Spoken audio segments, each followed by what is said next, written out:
Les chiffres que vous donnez à voir sont impressionnants. Les recettes fiscales en 2022, 323 milliards d'euros.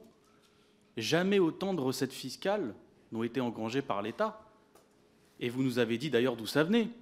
Impôt sur les sociétés, TVA. TVA, c'est l'impôt le plus injuste. Et on est en mesure de se demander, mais où va cet argent? Puisque l'INSEE nous dit que entre janvier 2021 et juin 2022, les ménages français ont perdu en moyenne 720 euros. Alors où va cet argent?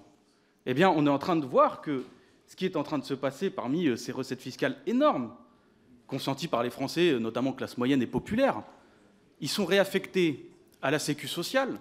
Le Sénat nous dit 50 milliards d'euros à peu près en 2022, peut-être que vous me confirmerez ce chiffre. Une autre partie de la TVA aux collectivités territoriales, des dizaines et des dizaines de milliards d'euros. C'est-à-dire qu'en fait, cet argent ne va plus dans les politiques de redistribution.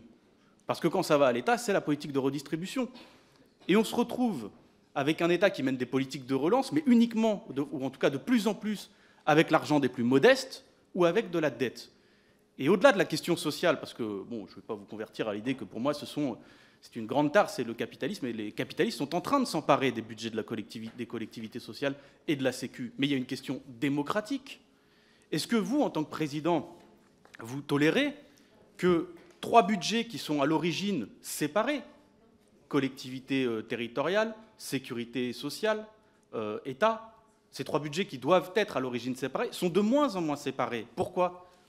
Parce que l'État, parce que le pouvoir politique a décidé d'éteindre les mécanismes de redistribution au sein des budgets des collectivités territoriales, par exemple avec la suppression des impôts de production, au sein de la Sécu sociale, par exemple avec le CICE et des exonérations massives de cotisations. Donc, est-ce que même démocratiquement, c'est envisageable de faire ce qu'on est en train de faire dans ce pays, c'est-à-dire de faire baisser artificiellement les budgets de la Sécu et des collectivités, pour ensuite faire abonder par l'État, qui justifiera après plus tard que, vu qu'il veut de moins en moins payer, il faut faire la réforme des retraites? La TVA affectée à la sécurité sociale, c'était 6% de la TVA totale en 2010, c'est 28% en 2022. C'est donc à peu près 57 milliards d'euros désormais. La TVA pour les collectivités, c'était 0 en 2010, 3% en 2018, 20% en 2022, 40,6 milliards d'euros. Et ça représente près de 50% des recettes des collectivités locales. Et donc le total de la TVA, c'est 202,5 milliards d'euros, 104,9 qui vont toujours au budget d'État, un peu plus de 50%, 40,6 au colloque et 57 à la sécurité sociale.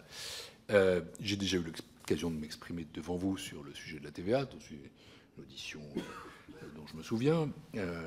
Et je ne peux que redire ce qu'était l'analyse du Conseil des prélèvements obligatoires, c'est-à-dire que c'était essentiellement un impôt de rendement qui était peu efficace en termes de politique économique. Nous avons eu ces échanges abondamment.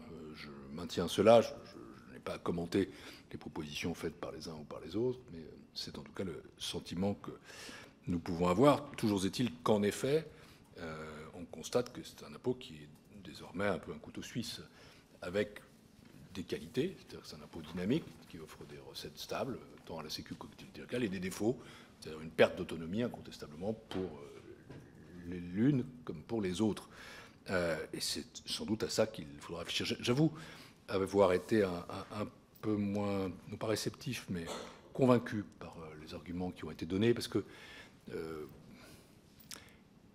si on constate les chiffres que je viens de vous répéter, 57 milliards pour la Sécu, 40,6 pour les collectivités locales, il est quand même très difficile de dire que ce ne sont pas des dépenses qui ont en partie une finalité sociale.